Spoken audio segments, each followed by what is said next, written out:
General Sergio Mantilla, comandante del Ejército de Colombia, le pregunto qué tan frágil es esta zona de Arauquita para que en el mínimo descuido de las fuerzas militares, grupos de guerrilla puedan atacar y sean tristemente pues tan efectivos, dejando ese saldo de por lo menos 11 muertos en este último ataque. El 10º Frente es la unidad más fuerte de las FARC en estos momentos. Los otros frentes, digamos el Frente 38, que está más hacia el piedemonte en el área de Tame, es un frente que está reducido a 14 o a 15 de sus integrantes, otrora poderoso frente que asoló parte del departamento de Boyacá. Se continúa con un esfuerzo sistemático con el propósito de reducir a cada una de estas organizaciones a su mínima expresión.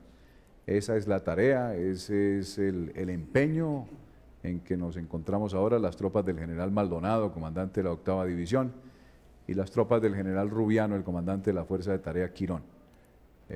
Iniciamos, a veces tenemos traspiés, esos traspiés nos duelen, particularmente por el sentimiento que nos acompaña con los familiares en el día de hoy. Sí. Pero eso nos va a impulsar para que continuemos en nuestra labor con el propósito de dejar al Arauca libre para que lo puedan disfrutar los colombianos.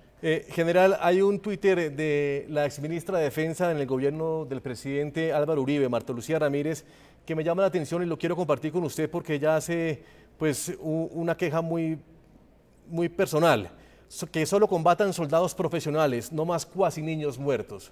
¿A qué se refiere la exministra de Defensa con este mensaje?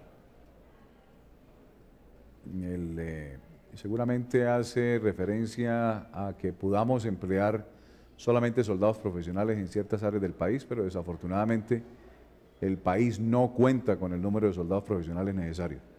Los soldados profesionales no tenemos los suficientes. Quisiéramos tener los suficientes, quisiéramos tener que el ejército, sus 250.000 hombres fueran soldados profesionales, pero no es así. Es un debate de vieja data de si el país debe tener servicio militar obligatorio o no debe tener servicio militar obligatorio y de qué personas deben ir al campo de combate. La parte de los soldados bachilleres, que ni siquiera se ha tratado en el momento, está superada. Esos soldados bachilleres no enfrentan a ninguna de las amenazas en ninguna parte. La otra, los soldados regulares reciben el entrenamiento. El país se ha construido con los soldados regulares, como la apreciada exministra conoce, se dedican al control territorial. Ella sabe mucho de esto porque durante su administración salieron estos planes del control territorial. Para el control territorial se emplea fundamentalmente el soldado regular. Ese es el trabajo, ese es el diseño, como ha estado programada la estrategia, la parte operativa y la parte táctica. El despreciar el empleo de los soldados regulares a lo largo y ancho del país es difícil de hacerlo.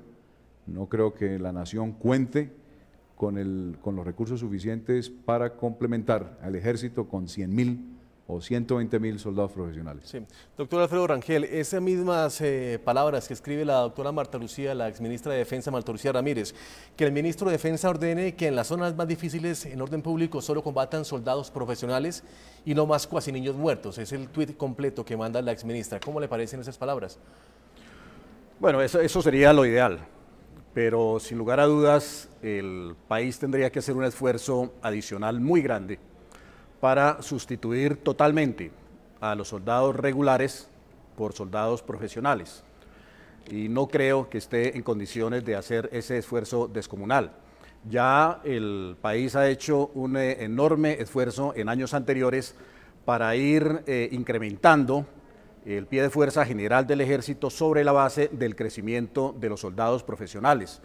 Y la administración en particular del presidente Uribe pues multiplicó en el gran número esa cantidad de soldados profesionales que obviamente son los más adecuados para desarrollar esas acciones ofensivas del ejército contra los grupos guerrilleros que podrían conllevar a neutralizar ese rebrote de la guerrilla en muchas zonas del país, porque hay que reconocer que el entorno en el cual se ha dado esta masacre de la guerrilla contra el Ejército Nacional pues es un entorno de rebrote, de ofensiva de los grupos guerrilleros que han incrementado de manera muy sustancial sus ataques contra la fuerza pública y contra la infraestructura económica nacional, en particular contra el sector petrolero.